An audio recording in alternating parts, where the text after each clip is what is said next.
Good morning. Maulan na umaga. Iim pa ngayon, alas 11, iim eh. Bagyong Karina. Ito na yung kaganapan namin ngayon kasi hindi ako nakapagtinda. Hindi kami nakapagtinda dahil maulan. Nagtatago ngayon ng mga customer, hindi ako nakapaglako. Ito na ngayon. Marami nang naganap dito sa loob ng bahay at saka sa labas ng bahay. Kumusta na kayo dyan? Luzon, Visayas, Mindanao. Buong Pilipinas, good morning natin sa ibang bansa o mga OFW. Good morning sa inyong lahat dyan. Ingat kayo kasi malayo ka sa pamilya. Dito sa Pilipinas naman, bagyong Karina. Yung kung anong signal na ngayon dito. Anong signal na? Ingat po tayo dito mga kababayan. Ito mga guys, yung malapit sa mga sapa, malapit sa mga tubigan o daluyan ng tubig, medyo tingnan nyo maigi yung mga sapa dyan kasi baka umapaw yung tubig, maabot yung bahay nyo. Ang balita ko dito sa may Basico, umapaw na yung tubig, umabot na sa kalsada. Ingat kayo dyan.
Guys, kuha muna kami ng dahon para pang pananghalian.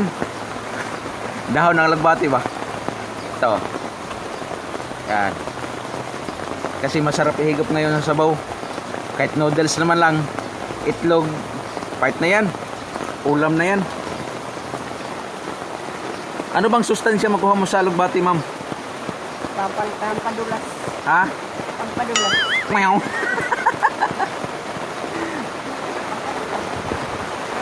Wala nang dulas dyan. Pag kumain na ng bakit, dulas dyan.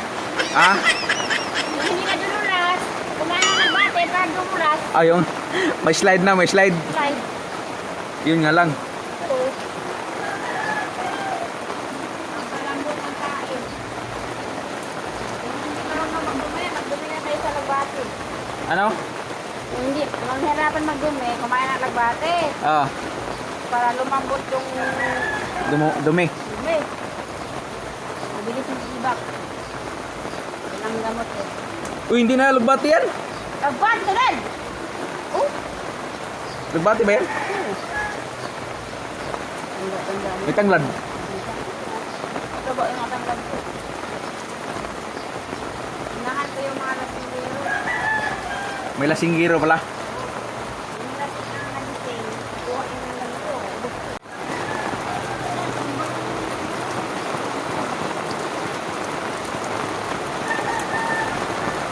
Dahon lang, huwag mo nang ano yung puno kasi wala na, ilang piraso na lang yan. Patay na yan. Wala na tayong tanglad. Wala na pang December.